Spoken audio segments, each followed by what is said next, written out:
a little cat came and then lay in front of our path. Immediately she says the son and this family must have fallen ill in that particular year. And I was like, how do you know? She says the cat spoke to me. Did the cat literally speak to Master Sharon? Hi everyone, welcome to this episode of the SIXiDER Show, where we ask tough questions and grill the people that are related to the interior design industry, like your interior designers, merchants, vendors. Today we have a special guest. Make a guess, who is the special guest? Don't know, right? It's actually Master KK from Circle 96. Master KK is actually a Feng Shui master. Full name? Master KK Siaw. Master, you want to do a bit of an introduction about yourself and the business? Hello everyone, I'm KK from Circle 96, Singapore award-winning modern Feng Shui, trusted by top designers. I trust him. So I'm a top designer. I think it's quite rare that normally most of the time we have interactions with the Feng Shui master, but it's quite rare to actually conduct a podcast with a Feng Shui master. So this is actually, I think the second or third time that we're collaborating officially, doing a talk show. A few years ago, we actually did this.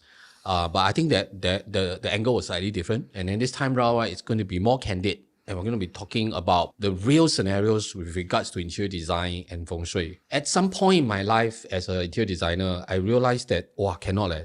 Every time I design something, the Feng Shui master that's hired by the homeowner, right, would tweak and change my design drastically. To that point, right, in the year 2008, if I recall, or 2008, I think, I went to study Feng Shui as well. So it was from Grandmaster Vincent Koh. So in that time, the class is actually conducted at Singapore Poly. So from there, I picked up Feng Shui. And so I am versed, but of course not as professional as Master KK. So after that, right, it's like an awakening, because the things that the Feng Shui master sees and the things that I see, there's a way to kind of connect really. And I felt that that's actually quite important to have as a skill set, because at least number one, as an interior designer, 少走冤枉路. You draw, then you propose, then the Feng Shui master will wipe out everything. So I guess this is the purpose of this podcast, which is to explore four main things. Number one, whether Feng Shui and interior design are at odds. Let's debunk this. Number two, whether you have case studies and real examples that you can share, whether they clash or they click. And number three, where basically how can we find this balance where homeowners and designers can, at some point harmonize. Last but not least, what's your view on collaboration, future collaboration, existing collaboration, especially when it comes to Feng Shui and creative alignment? Let me ask the first question. And that's basically to address the elephant into the room. Do you think Feng Shui and interior design can coexist, or somehow or other we always clash on? They can coexist. It all depends on two things. Number one thing, who is the Feng Shui master? Okay. You must understand there are many schools of thoughts. Let's just face it, we are many schools of thoughts. The way I see it is that Feng Shui masters must keep up with time. If they go back to the old textbooks, it mentions very clearly that the toilets must not be in the living quarters. Then forever, if you are staying in the 24th floor, nighttime you want to go to the toilet, you must come down, take the lift, go downstairs. And that's ridiculous, because the Feng Shui master never keep up with time. So the Feng Shui master will keep up with time. They will know what's current, and then they need to keep their dates, actually keep their skills and knowledge up to date. So the number one thing is that who is your Feng Shui master? Okay. Number two, who's your interior designer? Well, let's just say this way. This marriage, all right. So it's a tango. So either one don't want to play their part, or try to be arrogant and ignorant, or just be the bad person. Then it's difficult. So we have interior designer that are very open. They don't know anything about Feng Shui, and they just want to absorb. And there are interior designer who has misperception of Feng Shui and just cut you short. Okay. So there are also Feng Shui masters that are 老古板. Let's just face it. They also have our equal share of bad apples in the industry. Yeah. So this is basically if you want to have a good collaboration, it's like Tai Chi, yin and yang. You just need to have a good tango. You mentioned that there are many different schools of thought, and a lot of it has to do with whether they are traditional or they take on a modern stance. Your school of thought is actually modern, right? Correct. So is modern better than traditional? No. Actually, to be honest with you, it is original. Then you have traditional. Then you have modern. Okay, so original, then traditional. Okay. Then what are we trying to understand here? The original, it's basically your Tai Chi. This is your black color and the white color, yeah? Tai Chi. And then your Wu Xing. 金木水火土, yeah? And then your bakwa, correct? Your 8 direction, right? That's original. And then traditional, then you start to add in a lot of other stuff like your qilin, your bishu, a lot of other things. For example, some of you add in culture, some of you add in religion. So what's modern? Actually, modern uses the original in the modern touch. For example, if you need water in the past, you literally bring water into the house, okay? Or you paint the wall black. So it's original becomes modern. We can bring aquarium. Yes, we have coffee machines. Okay, we have water filters. These are all water elements. So you just collaborate and integrate that into your house. You're good. For example, we have a lot of green here. This is wood element. We don't have to bring the plants in, but we have wallpapers. Correct not, Master? Correct. So your approach to this is that in light of how trends and buildings are, the different typologies of buildings that are being built, Feng Shui adapts, and it is a reflection of whatever that's given to you. So today, if you are going to, let's say, an apartment, it's high rise, then you will read the Feng Shui based on that. Then the next day you go to a landed property, right? Some days are residential, some days are commercial, right? So you will adapt. And in all these Feng Shui audits that you do, you will always take on a modern approach. So am I right to say that you will cut out all the so-called traditional elements like the placing of artifacts and auspicious items? No, we still use artifacts, but we like to use family photographs. For example, family portrait of children having fun in the beach with back facing the ocean. That would be a water element. I distinctly remember we are client. We need some water element in the east sector.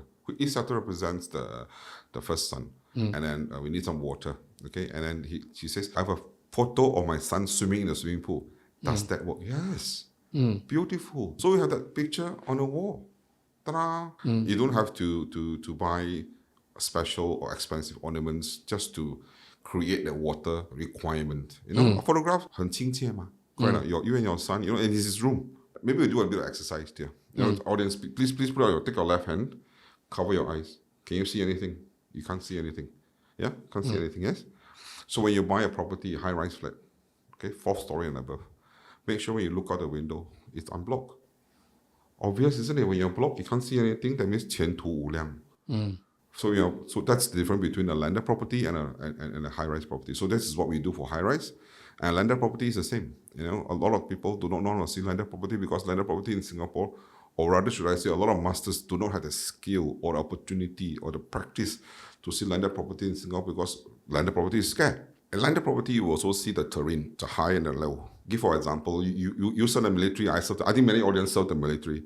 Your corporal will tell you, "Hello, please find the highest point. It's easier to defend." But in Feng Shui, you need to find the lowest point. Why? 风跟水是往下走的, right? Your water and your wind is always traveling up. That's where the convergence. Yeah. So you need to know such things. But unfortunately, a lot of people neglected this. So I'll give you a simple example. If you are landed property owners, walk around your estates. You'll realize that those people who are at the lower part of the house, landed property area, have the biggest house, biggest car, most car. Okay, 楼的风生水起的，闷声发大财。That's the whole thing. Yeah. So we do not, back to your question, we do not neglect the placements of artifacts, but we change it into modern touch. Portraits. It can be also plants. It looks better than your dragon and your tiger and your. At the very least, it looks like well placed or organic in a sense that it's not forced, and if it's naturally something that will occur in a space. For example, in the children's bedroom, what would normally happen is that you will have a desk, you have a table, your computers. These are things that are organically going to happen, going to be placed inside a space. Might as well have them serving a feng shui function as well. That's what you're saying, right? Totally agree. So let me give you another example. So we pride ourselves at USB would be the moment you walk into the house, you do not know that it has been feng shui. Let me give you a very, very good example. So when I was serving national service, I happen to know a major and his sink raised. Okay, so we became friends, and that relationship maintained until I left the force. Okay, till today we still are good friends, and he's my client. Why I say that? Because he says, "Hey, KK, I getting a new BTO. Can you come and audit my place? But please, you know my religion, my race. He's a Sikh. As a Sikh. You don't make it in a way that my mother come home then I get embarrassed myself, and my relative comes and say, why you do this, why you do this? It's not aligned with our practice, our religion, all that stuff. I said, don't worry. So no one is going to know that you have feng shui already. Perfect. So when we went out to his house, there was a little bit issue with the north sector. Right? We need to enhance the north sector. And the north sector happens to be the water element, yes? So I know him very well because he's my officer since I was in the national service. I said, hey, sir, I know you like drink whiskey, right? He said, yeah, I have also a good collection of whiskey. I said, is it possible that you integrate a whiskey bar into the north sector? He said, oh, that's fine. That's perfect. I was looking for a place to display my whiskey. Ta-da! So it's a very natural integration. Exactly. Right. So you can't tell that the whiskey is actually part of the feng shui element enhancing that sector. So that's what we do. So to be honest, if I've been blunt a little bit, feng shui master that's arguing with the interior designer, basically feng shui master got no skill. I like this story because it reminds me of another story, which is also something that I always argue about with regards to ceiling fan. I think it's the same vein of thought. What you're saying is that a good feng shui space, right, should be somewhat felt and not seen. And it should be something that you feel very comfortable, and then it's like naturally there and it's not forced one. So same vein of thought is that ceiling fans, I have some clients who say, oh, I want ceiling fan. And then when they start to choose the ceiling fan, right, it has to be very ornate. It has to be very ostentatious. It's like putting a helicopter blade on your ceiling. It has to be prominent. And then I ask why. And then they will say, because if anything that I buy, I put into this house, it must be visible, it must be obvious. But I said, the ceiling fan main purpose is to cool you down. To cool me the down. Room down. Room, So if it's doing its job well, you shouldn't even know it exists. And I think that profoundly wakes up the customers every now and then. And I think it's important to kind of harmonize because, and I think you agree with me on this, feng shui or even good interior design is almost like a sum of everything coming together. It's never a standalone thing. Correct. And for feng shui master, if they choose to say that, yes, you can have this artifact, it may be because the team calls for it, or that the attention or the details that are necessary to kind of make up the space allows you to have that ornament. For example, if this is a classical Chinese look, right, and it's good to have the Chinese elements, whether it's mythical or it's like an antique, then go for it.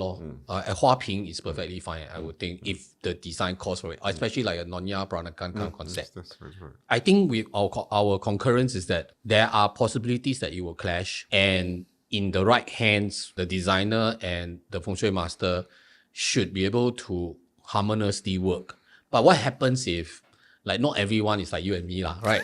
And really, unfortunately, no. Like if, for example, you are very modern, and then maybe a homeowner or maybe even the designer, right? They feel that, isn't the feng shui master supposed to suggest things like, put a bell here, or then maybe down here must put this fulu so or whatever. What I'm trying to say is that there are some people, they see this thing, then they feel comforted. They feel that there is a problem, that's why I ask you here, and then if you tell me that everything is fine, just like that will do already, they will feel that, the solution, I didn't have to buy this, buy that. I feel that I'm not in control. I didn't participate in turning my luck around. I think this one needs to be debunked. Is it true? Really must go all out like that, then you will get a good response. As an interior designer yourself, I think you'll probably agree with me, less is more. Yes. And it's so difficult to design something that has minimalist or little bit things and then to express. Space is a luxury, So this is also because of education and culture. And we have watched too many movies or televisions. First and foremost, many people think that feng shui masters are ghostbusters. Okay. Second, 鍾馗啊。钟馗. You cannot. You need more hair. 我是达摩。达摩，对。So there are also many people who think that feng shui master are actually Taoists, 南摩楼ling ling ling ling ling ling. Okay. 一眉道长。一眉道长 exactly. Some people think that feng shui masters are just scammers. Okay, or some feng shui masters are just good at looking at tombs, looking for burial place for afterlife. Then some people think that feng shui masters are some religious figure. Feng shui master are just another human being, just like you and me. No special skills, no special power. We are feng shui master. We are not religious power. Okay, the part is another episode. Let's not talk about that one today. Feng shui master basically reads the geography. Okay, 什么叫风跟水？就是 literally wind and water. Get away from the wind, get away from water, but make sure got water nearby lah. Not something that's going to be drought. That's our job. To create a place harmony. You read the environment, just geography, just literally geography. Give you an example. So you get a very nice plate of chicken rice. And then you would you prefer, or rather you eat it beside the toilet or eat it in the proper dining area? I think Definitely dining area. Exactly. So that's geography lah. That's feng shui lah. Don't eat where you shit. Okay, fair enough. Yeah. So Master, when you ask me, is there any way that we can collaborate and make sure that it's not clashes? Confirm hand. Two things only. Feng Shui Master must have knowledge and skills. Interior designer must have knowledge and skills and know what's the material that's around. Unfortunately, a lot of people like to grab on things. Physical things give them comfort. Tangible. Tangible, correct. So a lot of customers come to 什么都不用买的，我一点好像不太踏实。I don't feel secure. Yes. You know? Yes. But the matter of fact is there already. So what you want in a good space is clean, bright, airy. The air must be flowing through. There's not much still air or worse, odor. You know, and the light must be natural light, not or dark. You know. I think that's very important. You know, and the smell. Make sure that you have very clean and hygienic area. I think that's basic. Once you can get comfort, is the baseline. Exactly. Everything else is an enhancement. Exactly. Because you'll be in the right state of mind. Correct. You must understand, human beings don't need to have a lot of things to survive on. Give us good air, good water, good food. Only 2 liters of water. Exactly. 一张床就可以搞定了. Yeah. Right? And the rest are something that we want. It's not a need. It's a want. You know? And that want created a lot of sales lah. And the worst part, you know why a lot of unscrupulous feng shui masters, I'm going to say this, unscrupulous feng shui masters making a lot of money out of you, it's because they wish to buy something and hope that there's something will make them very huat. 不劳而获. They leverage on this fear factor lah. Right. They leverage on the psychology of humans feeling that if they don't own or they don't see it tangibly, then they are not in control. But if they have it, then they think that spiritually it's manifesting there, and then it will do its wonders. Correct. Totally agree with you. But so what you're saying that is that basically it's a sum of everything coming together. If the space by itself is naturally good and with the right interior design, it will do its magic already. I humbly and totally agree to a certain extent where, for example, in the interior design world, we have this thing called color psychology. Now, if let's say the feng shui master says, okay, this room, right, because it's in the southeast, we need to harness the fire energy and therefore it should be painted red as possible. And then just nice as we are planning, right? The father say this one will be for the 长子, the room, the 长子. And then as I see the father and the son, the relationship not so good. You will know because whenever you do interior design for homes, right, you will see the family dynamics one. And then you'll see that the son very short temper with the father. So here's the thing, you already know the father and the son relationship not so good. And the feng shui master still say red color in that wall, so red. Then I'm thinking, wow, jialat, the temper will be very bad because psychologically the red color is going to affect the homeowner. And if, let's say, the ID knows a little bit more about color psychology and feng shui, right, he can repropose. Because fire element does not mean that it needs to be manifested in colors. Correct. It can be different things. It can be in shapes as well. Correct. Right? It can also be in lighting as well. Correct. So and I think that's where the clash will disappear. The ID and the feng shui master must have dialogue lah. Correct. They must ding dong lah. That's why I always say there's only two reasons why there are clashes. Feng Shui master not skilled enough or knowledgeable enough. Interior designer not skilled, not knowledgeable, not exposed enough to many different materials. Triangle can be fire element. Yes, master? Correct? Yeah. So television can be fire element. Your certificate, your kindergarten PAP 毕业证书 can be a fire element. Yeah. You don't have to paint the whole thing red like a Chinese temple. Yeah. I mean, the moment you walk in, also you jet. That's why I think at the end of the day, this idea of clashing can be somewhat addressed lah, as long as the dialogue is there. And then, of course, don't fear this subject matter law. If there's an opportunity where the interior designer is working with a feng shui master, actually it's an opportunity to learn, to interact and then to have dialogues. I grew up in a very superstitious and very religious family. You know, my Our generation all like that, mostly lah. True.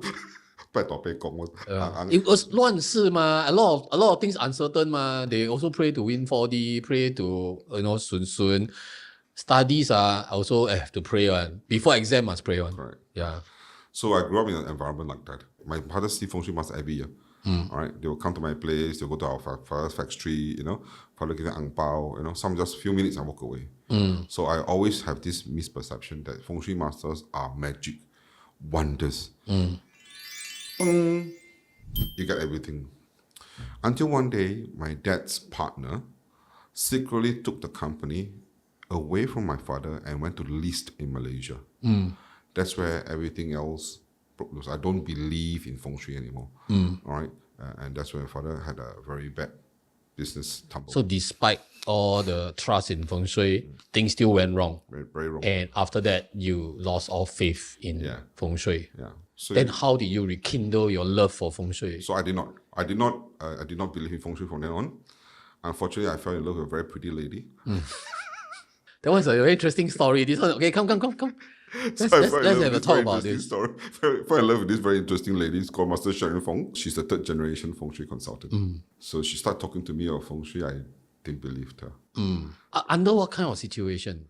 Like, okay lah, chobu, you see chobu, then you start talking. But did she engage with you with feng shui straight away? No. So what happened was when we got married, I was just telling my friend 2 days ago, we shared a common friend. Let's just not say who. We shared a common friend, and a few days ago I did her feng shui. Okay. And then I was telling her I don't believe in feng shui, but I married one very beautiful feng shui master, and then third generation, And every time I come home, I'll open the door and I see, how come the house got shifted all around again? I said, correct, my house, but the television is orientation change. So I was telling her this is Master Siaw. She's just like shifting things all over the place. I was a prawn farmer just prior to turning into become a feng shui consultant, and a red tide came and wiped out the whole agriculture business in Singapore, the marine agriculture business in Singapore. So I was in depression. I went into depression, and at that time she was working for the school teacher as the student care for feng shui consultant, feng shui academy. And then she got a client who called her and invited her to do their house. All right, and then she says, come to me, and she says, can you follow me to do her feng shui? I said, no, I just want to sleep because I got depression. Yeah. All I want to do is just to sleep. Yeah. And then she threw a very important question. 你不爱我了吗? 我就是死在这边咯。Okay 了。So I went to 他救了你。他救了我。So she 他救了我。So she brought me. We went to the place. And then I was taking the umbrella, carrying the bag. Yeah. And that is. You're the auditor's assistant. Yeah, I was the 拿包的那个。As we were walking around the perimeter of the place to understand the feng shui better, a little cat came and then lay in front of our path and do what cat does, sunbathing. Immediately she says the son and this family must have fallen ill in that particular year. So being a skeptic, I was like, how do you know? She says the cat spoke to her. 猫跟我说的。I was like, wow, 你病入膏肓. All I want to do, get faster, finish this thing, and then go and sleep. Okay? Then we continue walking. And then come around the bend, and then we saw this tree. Under the tree, there was a broken bowl. Chinese China, blue color one, broken into two. Then she says, Master Siaw said again, the mother in the family must have lost a job. I said, again, how do you know? 碗跟我说的. The bowl spoke to me. He said, what? Nonsense. Faster, I want to go back already. So when we went up to the house, the first question she asked, did your son fall ill in that particular year? Yeah. So this lady also has a bit of feng shui knowledge. She knows there's 12 years a cycle. She said not that year, but 12 years prior to that year. So the son had some illnesses and also basically stroke. Because I also went for some lessons. I went for lessons because baby, but I don't believe one. I called the teacher one. I was like, wow, how come my wife know? And did the cat literally speak to Master Siaw? So become a cat whisperer, The second question she asked, you're not doing well in your career, right? Is it true or not? Yes, that's right, Master. That's the reason why I ask you here, because I want you to help me in my career. Yeah. So again, now my heart was, you mean the bowl literally can speak to my wife? So I didn't ask any question after that because I know it was accurate, but I want to find out why. So faster, do finish. Then they sent us off. We drove off. So in the car, Master Siaw. Are you a bowl whisperer? So if you know my wife, we've been married for so long. Yeah. And the children is 22 years old. Yeah. When she left us, the child was 19. Yeah. For 19 years of marriage and prior to Pato, she has never raised her voice. Not to me, not to my parents, not to anybody I know, not even to my children, even though they are nonsense, nuisance sometimes. She's very patient, very calm. That day, she raised her voice. Family's not doing well already. Send you to school because you are part of the partner of the company. And you went to school, what happened? The teacher asked you, 同学们, before we move to the next chapter, any question, you raise your hand. And you ask the teacher, what time is the recess time? 肚子饿了. So she very disappointed. 很捣蛋, very disappointed. Yeah. And the teacher did not scream back at you, or rather the teacher took up your nonsense because we are colleagues. They didn't want to escalate the things further. But you asking for it. Too much. Yeah? So I said, okay, never mind, sorry. Can you tell me, can you speak to the cat? That's what I want to know. She says, I know you don't believe in Feng Shui. I know you distrust Feng Shui. But can you give yourself an opportunity, throw away all the water, go in empty cup, get yourself educated. So I am somebody who believe in superstitious, then don't trust, skeptic, went for education, got educated, got converted before I became pro. So I would like to ask all the questions, why cannot be in front of a mirror, why cannot sleep above the bin, that kind of questions, So I am the one who's going to question the teacher. So when I was in school learning Feng Shui, I fought with the teacher a lot. Why? Until so much the teacher could record a CD of us quarreling and then tell the CD to me, go back and watch the CD. So that's how I learned Feng Shui. It's not like 我相信风水, I believe Feng Shui, 我一头栽下去. No. Okay, we're all very curious. So is your wife a bull whisperer or a cat whisperer? No? You never answer that question. No, so what happens? Everything has an element. Yes. So let's take the bowl, for example. When we discovered the bowl, it was in the southwest sector. So southwest sector belongs to the mother. So 饭碗破了, and then it's under the tree. Tree is wood element, 土是被木克了, so mother was under a lot of stress. And when we ask her, 你的饭碗不是, that means your career is not good. Bingo. That was the main reason. Okay, but unless you went through a proper education, if they start telling you the bowl speaks to them, which they did literally, it's a quote that's sent out, you'll think that what is going on? So I don't blame people who don't believe in Feng Shui. It's just the way that the Feng Shui master communicate to you, very mystic. They also want to tell you a lot of things. They want to 保持点神秘度. That's why they earn their money. 天机不可泄露. Actually, there's no 天机. Sky chicken can always be said one. Let me try to decode this for our Sherlock Holmes who's trying to understand what's going on. What Master is trying to say is that symbolically, there are elements. And correct me if I'm wrong, so I think basically they are the traditional things that basically mean certain things in terms of our Chinese culture. 饭碗 means something, right? Then, for example, 算盘 also means something, right? And in the so-called positions in the Feng Shui, if you take a Feng Shui 罗盘, right, in different directions actually represents different things. Correct. And so if it just nice, certain thing that already represents something lands on a position or the geographical position, A plus B equals what? That's what the master is trying to say. Correct. And in application to an interior space, it means that as well. Correct. So it's either to harness or to dispel. Correct. Yeah. And so much so, why I know this, and I know this very well because in Malacca, right, or if you go to certain parts of China, very old China, or even in Malacca today, you enter a property, the first thing you will see, right, is you will see something like a 玄关 or foyer, and they will actually have a sideboard, and in front, or rather on top of the sideboard, you will see a 花瓶, and then you will see 镜子, and then you will see a grandfather clock. And symbolically, it just looks like, okay lor, like some of these pins even have 观摩菜. Right? Toilet duster. Yeah. But what it means in 谐音 and Chinese 谐音, if you join everything together, is 钟 ma, as in clock, and the 钟 will 发声 ma, so 钟声平静. And so if you kind of combine these four, which is basically manifested by the artifacts, which is 瓶子, 镜子, 闹钟, 钟声平静. And so I find that very interesting because Chinese culture symbolically means something, and if it's harnessed in the right location, you are optimizing it in modern context. And in interior design, many often we put mirror in the foyer.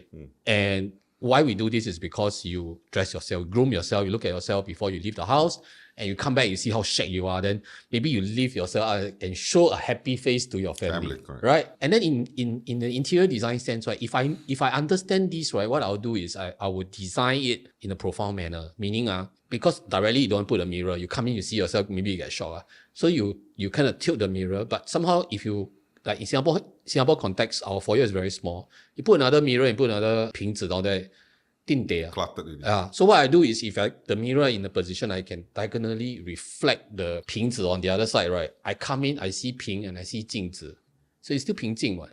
So what I'm trying to say is that, especially if we know certain things symbolically, you understand it, then there are many ways to interpret it. Master Sharon taught you lah. I think it was a very good wake-up call in a sense that it lifted you out from depression and opened you to see this all. And kudos to her lah, and especially the fact that Master Sharon is no longer along with us.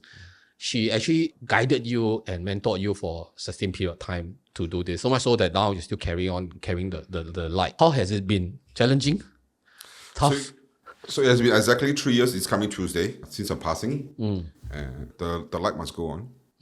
Okay, the show must go on. I think the thing that everybody will want to ask, right, is, and then I don't mean this with offense, but more like, oh yeah, your Feng Shui master, you should know what. This calamity, could you have avoided it? Yes. So I wrote a book in commemoration of Master Sharon. Master Sharon left us a legacy. It's called Dave Law, and it's talk about the principle of house selection. So I was the one to be blamed. I was an arrogant and ignorant person. So I bought a house not with the Master Sharon's blessing. I bought a house very near to something that's not very auspicious. I bought a house that has an awkward shape where southwest is missing. 缺一个角. Southwest belongs to the wife, the mother. Northeast represents breast. So the northeast sector was not an auspicious building. Okay, let's just not go that far. But if you read the book, it'll be very clearly stated out for you. Okay, and it's out. It'll be out on this coming Tuesday. So that explains very well that I make a mistake. I was ignorant. I was not educated. But most importantly, I was arrogant. And that arrogant, I had to pay a hefty price. I lost the love of my life. So unless you are able to go through what I'm going through, and you want to go through, which I don't want you to go through, then you can choose to be arrogant. Like I said, I was a skeptic, yeah? So go and read the book. It took me a long time to write. Every time I write a few pages and the emotions well up. So I have some students, I say, wait for a while. Next week will be out. Then it didn't complete. Then I say, hey, wait for a while, I will come out again. It took me a long time. And guess what? We registered a color for her. We registered a pink color. It's F02191 under Master Sharon Pink. So that color belongs to her. Nice. So that whole color scheme belongs to that book. The whole color scheme belongs to that. And we rebrand Circle 96. So when Master Sharon left us, 2023, a day after her birthday, 3rd of June, we were all singing birthday song for her on the 2nd of June in the hospital. She was in coma. Hospital staff was singing birthday songs to her. They all got cakes for her, 2 cakes. And after the song, her health just deteriorated and she left us at 6 a.m. in the morning, the next day on 3rd of June. And I just remember one thing we discussed this before. The show must go on. Apologies for making you go through this, but I didn't really have that conversation with you since the passing.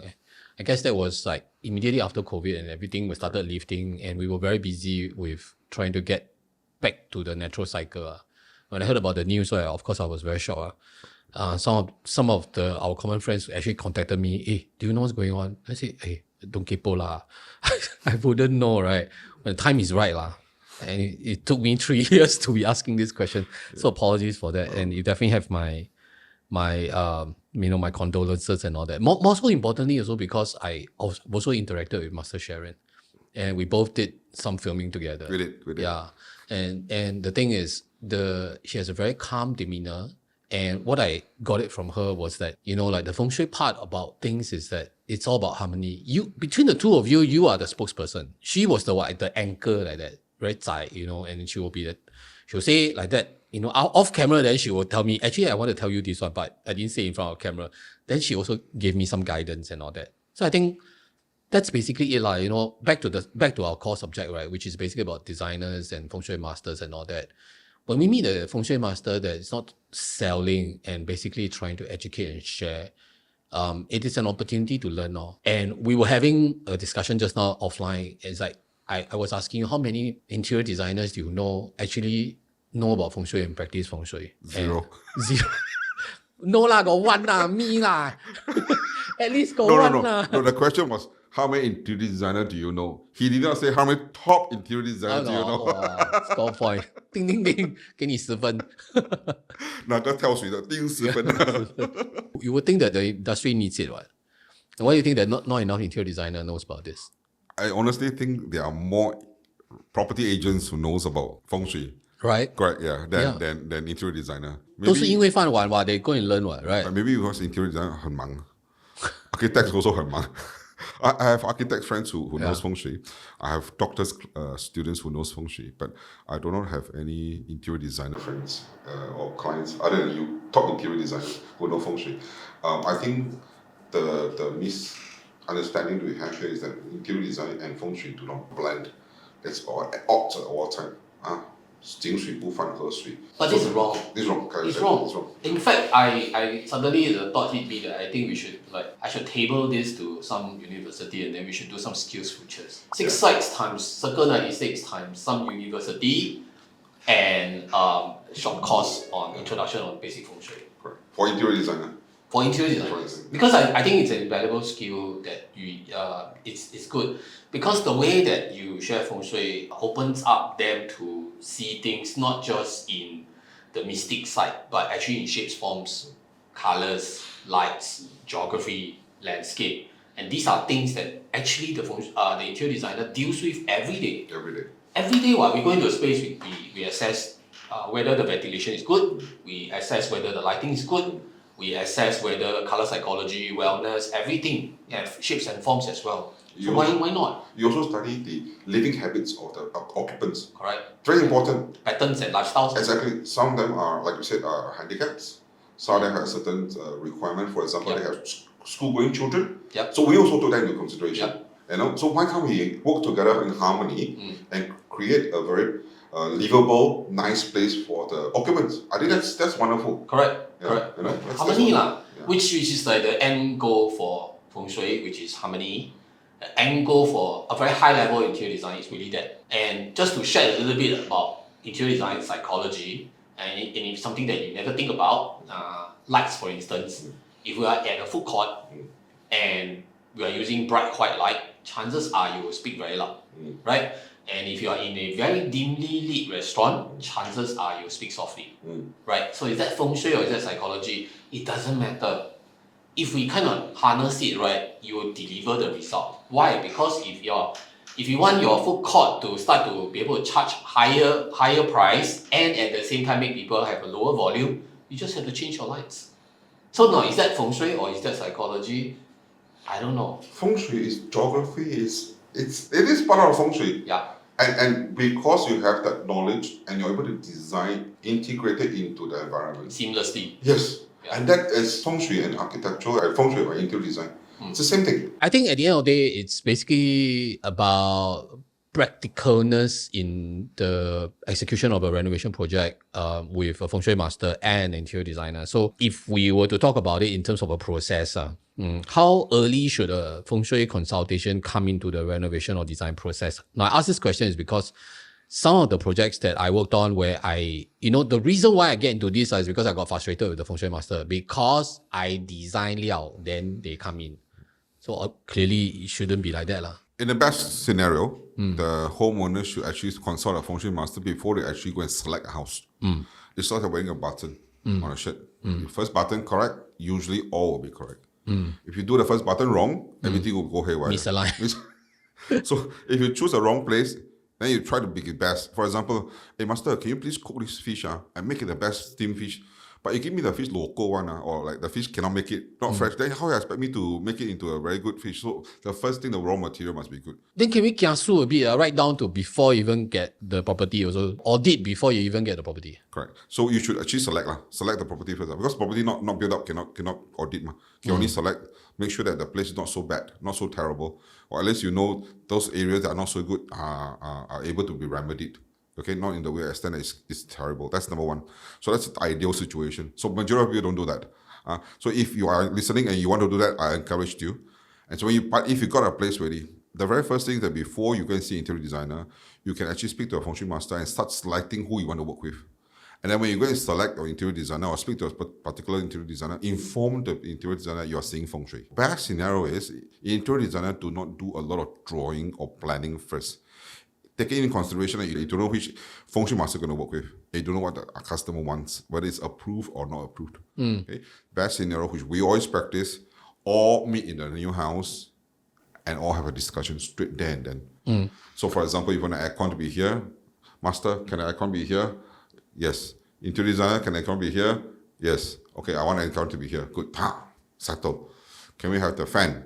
Can the aircon, can the stove be here? Can the washing machine can be here? All that. You answer every questions, and then when there is all are answered in the same spot with 3 parties involved, no more ding dong, no time wasted, and then you can go back and do your drawing. Owner can go back and start selecting the colors and materials, and feng shui master is able to advise yes or no. No time wasted. That's the best scenario. The argument here is this because, I think feng shui masters have less of a competitive scenario versus the IDs. So the IDs actually have to somewhat tender for the job. Homeowners will qualify the designers by their input, which is the layout plan and then their quotation. I would argue, or maybe some IDs will argue, that probably the feng shui master is selected not like the way that the IDs are selected. You all don't tender, how much you charge? They go by reputation. So the feng shui master is more reputable.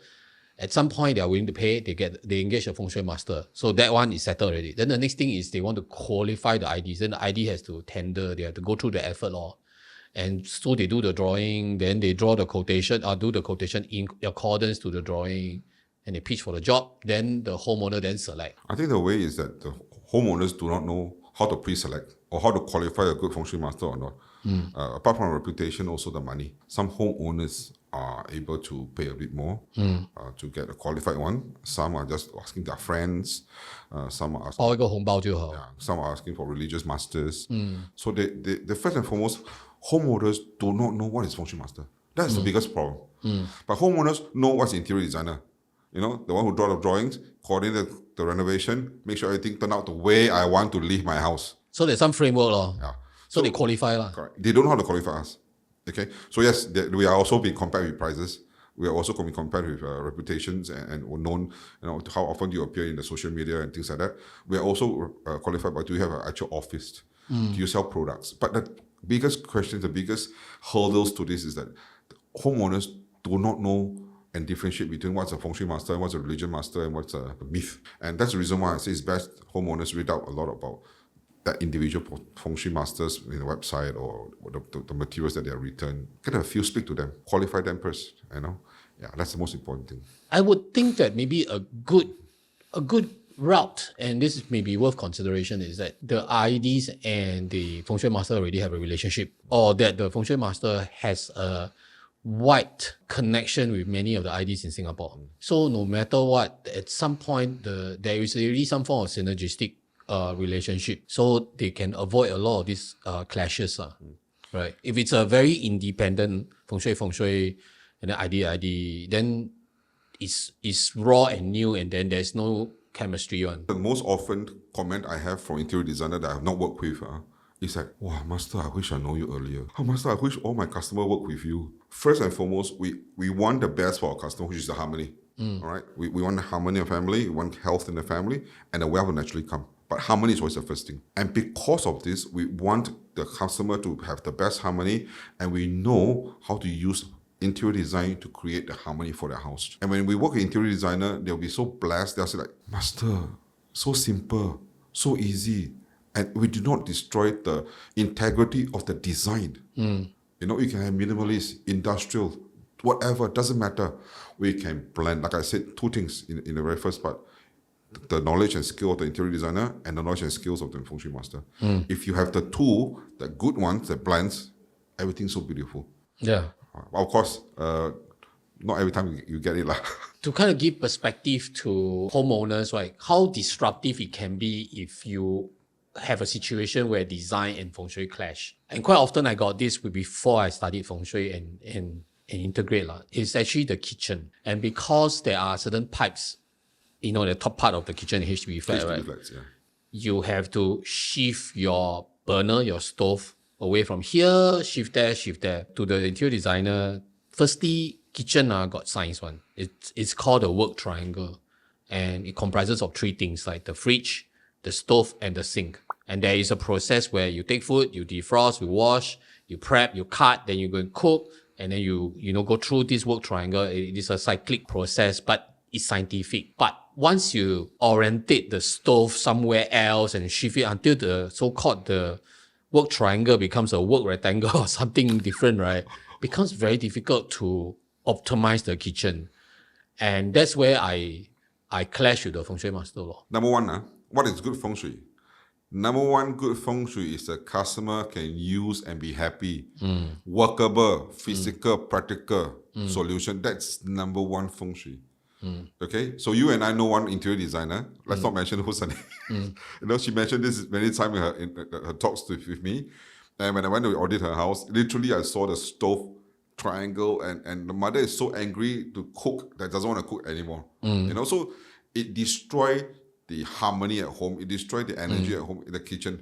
And because the mother refused to cook, everybody just not so close because no food on the table. Yeah. Okay. It's such a big deal in Asian culture. Yeah, correct. 吃是很重要的。Yeah. 我们说你假爸爸，怎么是假爸爸？说吃是很重要的。Food is so important. So when an interior designer and a feng shui master works together to get a customer, first we understand what is the requirement of the customer. The outcome lah. Yeah. Do you prepare a lot, or do you literally just kitchens for show? I just want to eat outside, or we don't eat, we don't cook a lot at home. Okay, that's number one. Number two, there are many ways to do remedies.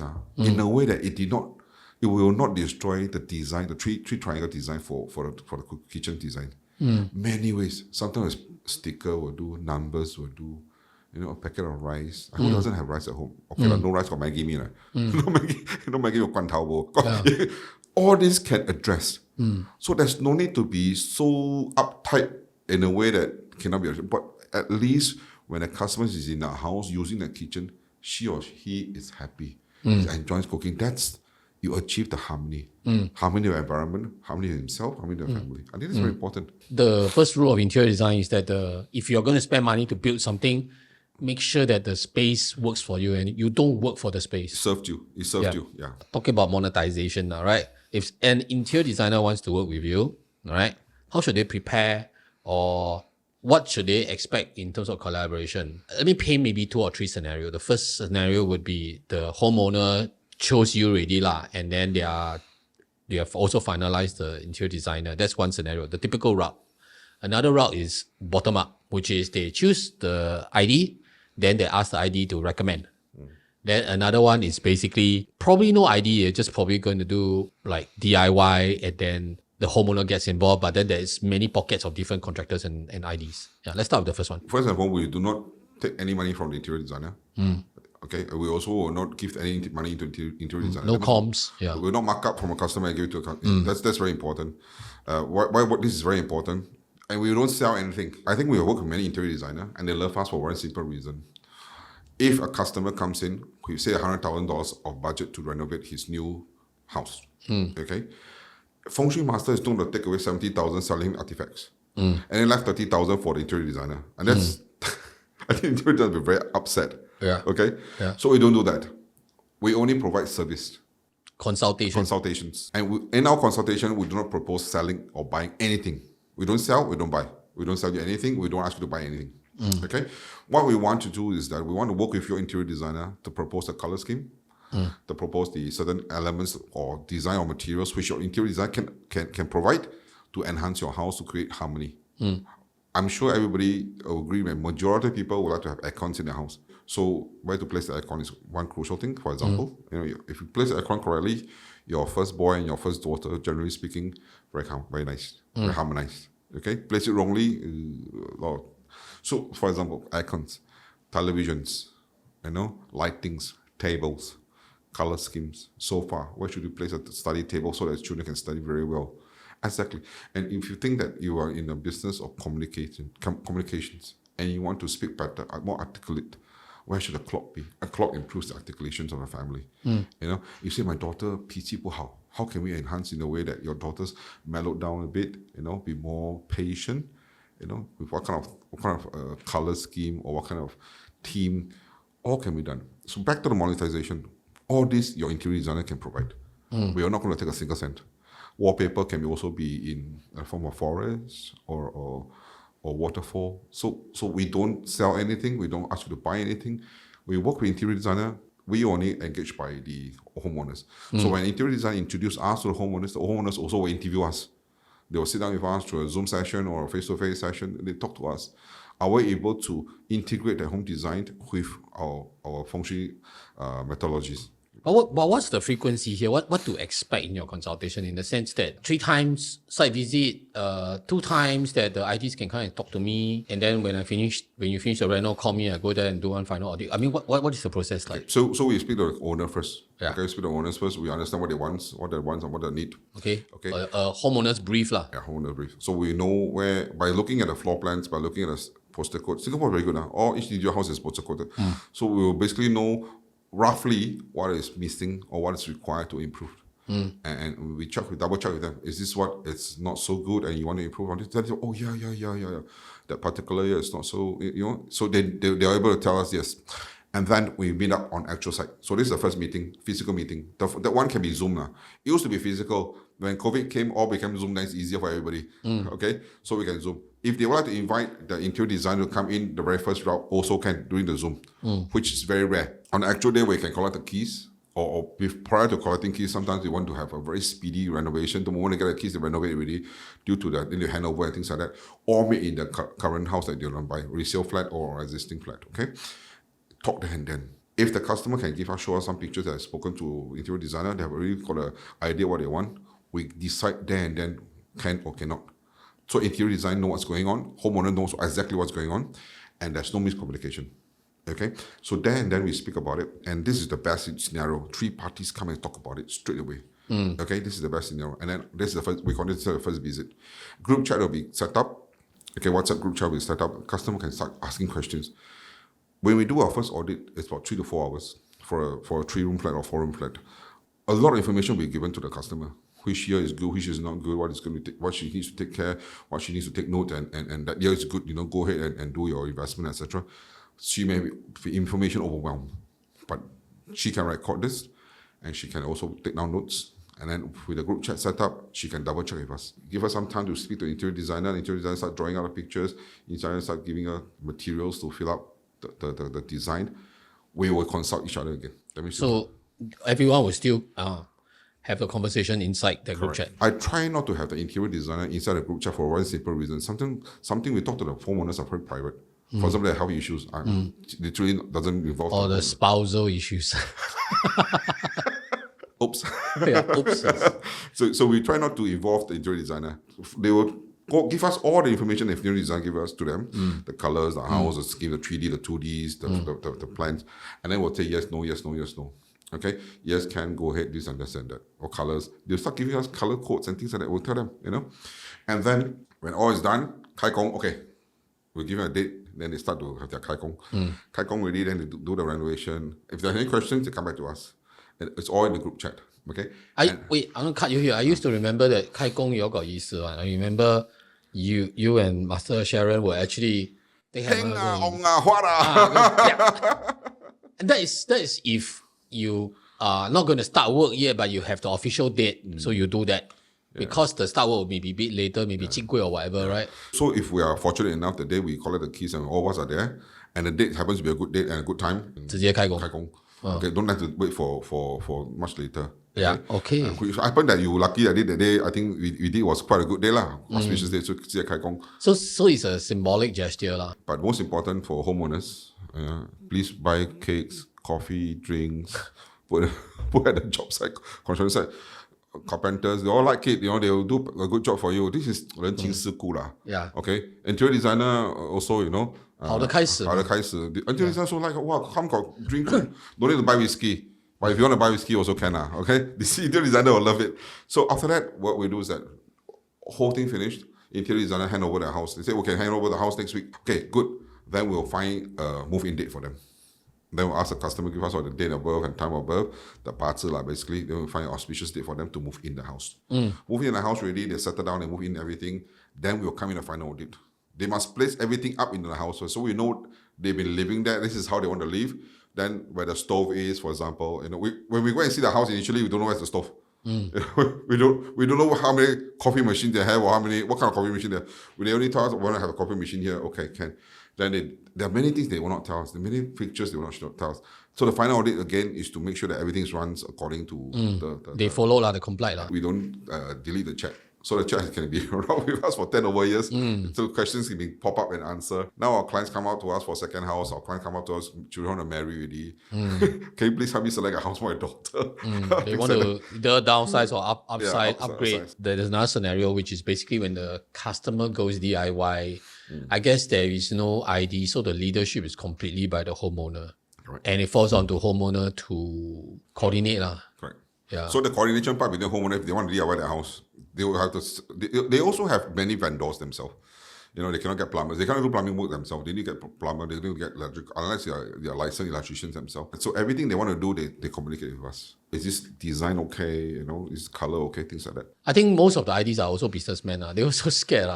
They don't follow, they don't comply, right? Then they're asking for trouble. To a certain extent, if they do something bad and then the homeowner say, oh, you didn't follow. Wow, basically we do, and it's very painful for everyone. The other thing is they don't know whether the more pantang will feel that they'll be cursed by the Feng Shui master. I think let's set the record straight for renovation. That we are someone who is totally against knocking down on walls. We are someone who is totally against tilting the door in a certain degree. Basically, our USP is basically to walk into a house. Nobody knows that you have Feng Shui in your house. Okay? And felt but not seen. Yeah, and only those who learned and understand Feng Shui will know, you can't go Feng Shui. Yeah. But if not, a layman will never know. Your mother-in-law will never know. Your religious teacher will never know. Those who know. Okay, Master KK, are you ready for a quick fire? I am. Sure. Okay. It's basically going to be a series of questions and don't think too much, just answer, okay? First question is, in your opinion, right, what's the worst Feng Shui trend you've seen on Pinterest or Instagram or basically on Facebook? A whole house that's red in color, like Chinese temple. Literally. Okay, I don't know why, but the whole house bright red. Oh, you remember there was this HDB that was it really made the news. It's like the whole foyer is red color. Ceiling, I seen walls. one that's red color myself. Why? I have so no scary. idea. So my client bought a second home house, and the moment we walked in was like Master Siaw. I was like, wow, what happened? 他要红了。 Lao Ya Geng. It's like a Chinese temple, literally red. Yeah. I don't blame them. So I spent some time in Ireland, and Ireland people like their door in different multiple colors. I painted mine turquoise when we moved in, and later on I painted it bright red before I sold the house. So a lot of people thought I was also Lao Ya Geng, Chinese temple. But I love red. You 红绿灯. It was gold and stop. No, but I went to this house. It's not on Instagram or whatever. But I went to this house literally. Master Siaw, both of us tapping, was like, wow, red. Yeah. And then we asked the homeowner. He says, yeah, please, master, we need to get rid of this red. I just buy this for this location. I think we really need to get rid of this red. What makes for good Pinterest, what makes for a good Instagram, does not mean that it's applicable for home. Realistically speaking, because if it's on Instagram and Pinterest, it captures your attention. It's attention seeking. It's just like if I were to do an exhibition, right? And if I were to put, very bright yellow or very bright red, it is for commercial strategic reason. It may not be for residential reason. And I think we all agree to this. In homes, basically, you want peace, comfort, harmony. You really want to come down already. Yeah. You want to unwind and then you want to turn in already, Come and still activate your senses. In the red, it's like you're back in the embryo. Maybe the fella feel, wow, like back into my mother's womb. I know that's kind of weird. Okay, my second quick fire question is that basically, let's say a designer, maybe someone like me who knows a bit of Feng Shui, they want to impress you and show that, bro, I also know Feng Shui. I got like Feng Shui sensitivity. What can the ID do to show you that I know, I also know? What can he say or do? We all watched a movie by Leonardo DiCaprio. Okay, Catch Me If You Can. I think he wanted to impress the girl's father that he's a dentist and he's a lawyer and he's also a doctor. I think when you say you're a specialist, right, it literally means you put on a hat and you do that work. Okay? I don't think everybody would trust a dentist who says he's a dentist, but he's an architect, he's an interior designer, and he's also a lawyer. That means you are just a provision shop. You everything also you are one. So the interior designer will come and say, Master, I love Feng Shui, I like Feng Shui, but today I'm an interior designer. Please share with me more. Together I want to learn more, and then that's good. So he wears the interior designer hat, I wears the Feng Shui master hat, and then eventually I also learn from him because he is able to integrate and teach me more and share more about how to integrate Feng Shui and interior design together. I think that's important. So what you're saying is that basically when we can all be versed, but at that position in that junction, we are all assuming those roles, then we better be performing those roles. Correct. There's no point to try to wear multiple hats because it's just going to make the broth in the kitchen messier. Right? Because all the chefs trying to like, hey, this one too sweet, that one too kiam. So good, okay? Correct. Cool. The last question is, what's one layout you will almost always change no matter how beautifully designed it is? And I mean either it's a layout that's drawn or basically when you see one layout that's funny, you straight away say it's not ideal already. The most important thing that we do not want to have a missing corner of southwest and northeast. That's always been stressed by us, So southwest means the mother. So if the layout is southwest is missing, and then if it's the house is the interior designer come up to us with a lot of green and blue, we really want to alter it a little bit, and we explain why. And that the reason must be explained very clearly, logically to the homeowners and the interior designers. All right, I hope they understand this. After all, homeowners are the bread and butter for interior designer. You really want to make sure that homeowners, the second house, the third house, they also look for you.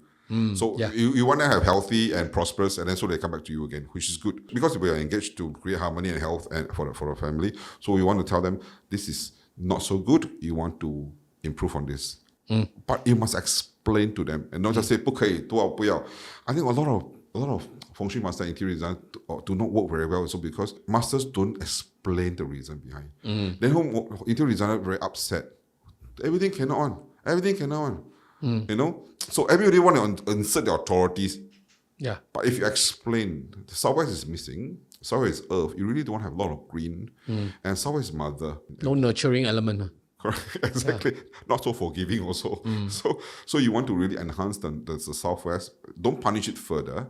As you do weak already, don't punish it further. Enhance it so the mother can come back to you again for the second house or third house. 每个人都是讲理的。You explain to interior designer, you explain to homeowners, they understand. Also, Feng Shui master also must play a part. Don't become so mystical, 不要像上神台这样讲两句话，讲人话，不要讲神话。OK， 也不要讲笑话。笑话可以。 Okay, so last one. This one's not inside the list one, and then this one is just since we are talking about the southwest and all that, then naturally we always want to talk about the northwest, which is 西北, right? Money. 西北 and to some people symbolically 西北 is not so good, right? Because 西北风. So got this nonsense or not? Is this real? No. So the reason on the contrary, right? Contrary, Sip is actually power, authority, and money. Okay, so China has always making sure that the emperor sits in Sibei. Okay, Sibei is father figure, boss, literally assets. So if your Sibei is very strong, money is coming. Sibei Sibei. So 西北风 is not is basically just 一个口头禅 right? And sometimes people just abuse it, becomes a very symbolic thing, but it may not mean the real thing. Actually, Sibei is, you get it properly, correctly, it's Sibei hot. 西北后 Really, Sibei hot.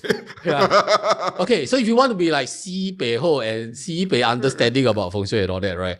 You can actually check out Master's 2 books. I think he mentioned it. Yeah. One is actually in honorarium to the late Master Sharon. Is that the one? Correct. So this is a piece of mine. It's actually written, the very first book written by Master Sharon, ebook written by Master Sharon and me, talk about how to have a harmonious house. Okay, when you're renovating or currently staying.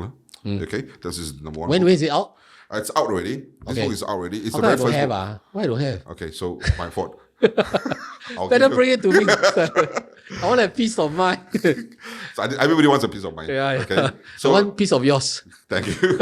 So this is a book that we created for new homeowners who want to do interior design. Okay. It's called 27 Interior Design Myth. Okay. So we basically love mirrors. I think interior design, a lot of interior love mirrors. 静嘛，平静嘛。 So you watch this, if you read this book, it can tell you where is a good place to have mirrors. Okay. When is this out? This is out. A lot of people have this myth. Another one. 能不切掉这么多 So there's another one is that a lot of people say that the water and the fire stove cannot be opposite each other. And things like that. This will explain why everything. This will dispel or explain. Right. Dispel all the myth. Okay. So this is the one that interior designer will love because they have this. They can show the owner dole. You see, master says Okay. the ones are just myth. Slam the book on the table and say that, hey, the encyclopedia says otherwise. So these are the two books I strongly recommend you if you are going to do renovation. Get hold of these two books. I think Master will put a link below. Yeah. Click this and then I you can only put the link because I don't have the book. I had no choice.